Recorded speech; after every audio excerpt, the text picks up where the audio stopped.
Bismillahirrahmanirrahim. Assalamualaikum warahmatullahi wabarakatuh. Bagaimana kabarnya anak-anak yang soleh-soleha? Semoga pada hari ini semua dalam lindungan Allah Subhanahu wa Ta'ala. Amin, amin, Allahumma amin. Anak-anak yang soleh-soleha, sebelum kita belajar, marilah kita berdoa terlebih dahulu. Bismillahirrahmanirrahim. Rabbi zidni ilma warzuqni fahma waj'alni minas salihin. Anak-anak yang soleh-soleha, pada kesempatan hari ini Bapak akan menjelaskan materi pendidikan agama Islam dan budi pekerti kelas 6 semester 1 ketika bumi berhenti berputar. Disimak baik-baik ya. Ada 4 pokok bahasan yang akan kita bahas pada materi kali ini. Yang pertama adalah pengertian hari kiamat, macam-macam hari kiamat, tanda-tanda hari kiamat, hikmah hari kiamat. Adapun tujuan pembelajaran yang akan kita capai, yang pertama adalah meyakini adanya hari akhir sebagai implementasi dari pemahaman rukun iman. Anak-anak yang soleh-soleha, jadi kita dituntut untuk meyakini akan adanya hari akhir atau hari kiamat. Tujuan pembelajaran yang kedua adalah memiliki perilaku yang mencerminkan iman kepada hari akhir. Tujuan pembelajaran yang ketiga adalah memahami hikmah beriman kepada hari akhir yang dapat membentuk perilaku akhlak mulia. Anak-anak yang soleh-soleha, marilah kita mengamati gambar. Gambar yang pertama adalah gempa bumi yang mengakibatkan kerusakan yang begitu besar, baik korban nyawa maupun harta benda. Gambar yang kedua adalah kebakaran hutan. Dan gambar yang ketiga adalah bencana banjir. Selanjutnya, kita diperlihatkan tentang kematian, gunung meletus, dan tsunami. Anak-anakku yang soleh-soleha, dari gambar yang kita amati ini merupakan contoh dari kiamat sugra atau kiamat besar, kiamat sugra atau kiamat kecil bagi manusia. Seperti yang Bapak sebutkan di awal, ada 4 pokok bahasan yang akan kita bahas pada materi kali ini, yaitu makna hari kiamat, macam-macam hari kiamat, tanda-tanda hari kiamat, hikmah hari kiamat. Yang pertama adalah pengertian hari kiamat. Anak-anak yang soleh-soleha, apa itu hari kiamat? Hari kiamat adalah peristiwa hancurnya alam semesta beserta isinya. Percaya kepada hari kiamat merupakan rukun iman yang kelima. Peristiwa hari kiamat digambarkan oleh Allah Subhanahu wa Ta'ala melalui firman-Nya di dalam Al-Quran,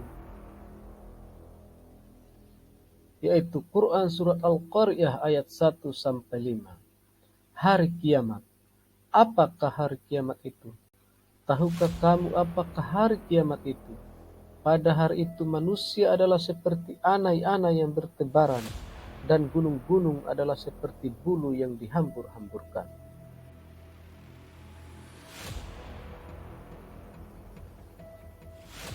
Di dalam Al-Quran juga dijelaskan di dalam Quran surat Al-Zalzalah ayat 1-2.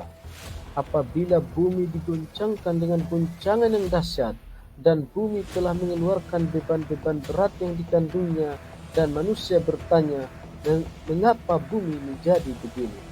Anak-anak yang soleh-soleha, itulah gambaran peristiwa hari kiamat yang dijelaskan oleh Allah Subhanahu wa Ta'ala di dalam Quran surat Al-Qaryah dan Al-Zalzalah, di mana bumi diguncangkan dengan guncangan yang dahsyat dan manusia seperti anai-anai yang bertebaran. Adapun macam-macam hari kiamat ada 2, yaitu kiamat sugra atau dikenal dengan kiamat kecil, dan kiamat kubra atau kiamat besar.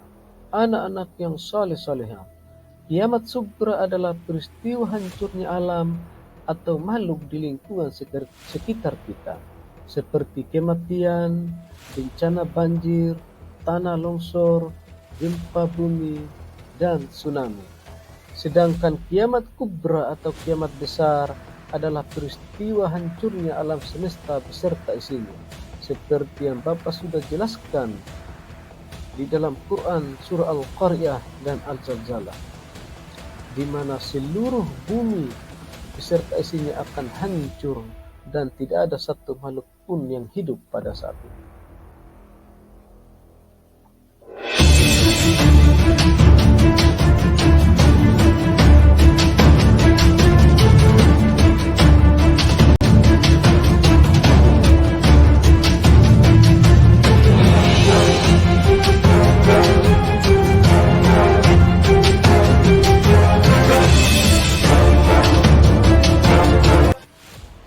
Anak-anakku yang saleh-salehah, dari video tadi menggambarkan contoh dari kiamat kecil di mana terjadinya banjir yang dahsyat. Anak-anakku yang saleh-salehah, adapun tanda-tanda hari kiamat ada dua, yaitu tanda kecil dan tanda besar. Adapun tanda kecil dari hari kiamat, yang pertama adalah banyak ulama yang wafat. Ilmu agama dianggap tidak penting. Laki-laki menyerupai wanita dan sebaliknya. Maksiat dan kejahatan merajalela. Banyak peperangan. Minuman keras merajalela. Banyak nabi palsu. Nah, anak-anak yang saleh-saleh, dari semua peristiwa yang Bapak sebutkan tadi, semuanya sudah terjadi di zaman sekarang ini. Anak-anak yang saleh-salehah, tanda besar dari peristiwa hari kiamat sesuai dengan hadis baginda Nabi besar Muhammad sallallahu alaihi wasallam yang diriwayatkan oleh Muslim dari Huzaifah bin Asid Al-Ghifari berkata, Rasulullah sallallahu alaihi wasallam menghampiri kami saat kami tengah membicarakan sesuatu. Ia bertanya, "Apa yang kalian bicarakan?" Kami menjawab, "Kami membicarakan kiamat." Ia bersabda, kiamat tidaklah terjadi sehingga kalian melihat 10 tanda-tanda sebelumnya. Rasulullah menyebut munculnya kabut, munculnya dajjal, munculnya adabbah, binatang melata yang bisa berbicara, terbitnya matahari dari barat, turunnya Isa bin Maryam, Ya'juj dan Ma'juj, 3 gerhana, gerhana di timur, gerhana di barat, dan gerhana di Jazirah Arab. Dan yang terakhir adalah api muncul dari Yaman, menggiring manusia menuju tempat perkumpulan mereka. Anak-anak yang saleh-salehah, itulah 10 tanda kiamat yang dijelaskan oleh baginda Rasulullah sallallahu alaihi wasallam. Dan apabila tanda-tanda tersebut muncul, sesungguhnya kiamat amatlah dekat. Anak-anakku yang saleh-salehah, tanda besar kiamat selanjutnya adalah dengan ditiupnya trompet sangkakala oleh malaikat Israfil. Dan pada saat itu seluruh alam semesta beserta isinya akan hancur dan tidak ada satu makhluk pun yang hidup pada saat ini. Peristiwa hancurnya seluruh alam semesta beserta isinya itulah yang akan terjadi pada saat ditiupnya trompet sangkakala oleh malaikat Israfil.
Anak-anakku yang saleh-salehah, dari apa yang kita pelajari tadi, marilah kita mengambil hikmah dari peristiwa hari kiamat. Yang pertama adalah kita bertambah semangat mengerjakan amal kebaikan dan menghindari perbuatan yang dilarang oleh Allah Subhanahu wa taala. Dengan mempelajari peristiwa hari kiamat, anak-anak yang saleh-salehah dapat bersemangat untuk mengerjakan amal kebaikan dan menghindari segala perbuatan yang dilarang oleh Allah Subhanahu wa taala. Hikmah yang kedua adalah membiasakan diri dengan akhlak karimah dan akhlak terpuji. Hikmah yang ketiga adalah menghilangkan sifat takabur dan sombong dalam dirinya. Hikmah yang keempat adalah selalu berusaha mendekatkan diri kepada Allah Subhanahu wa taala. Hikmah yang keempat, selalu waspada dan menjaga lingkungan sekitar rumah atau sekolah. Dan hikmah yang terakhir dari peristiwa hari kiamat adalah tidak menunda-nunda melakukan amal kebaikan. Anak-anakku yang saleh-salehah, demikian yang bisa Bapak sampaikan pada kesempatan hari ini. Semoga anak-anak yang saleh-salehah dapat mengambil hikmah dari peristiwa hari kiamat. Billahi taufiq wal hidayah. Wassalamualaikum warahmatullahi wabarakatuh.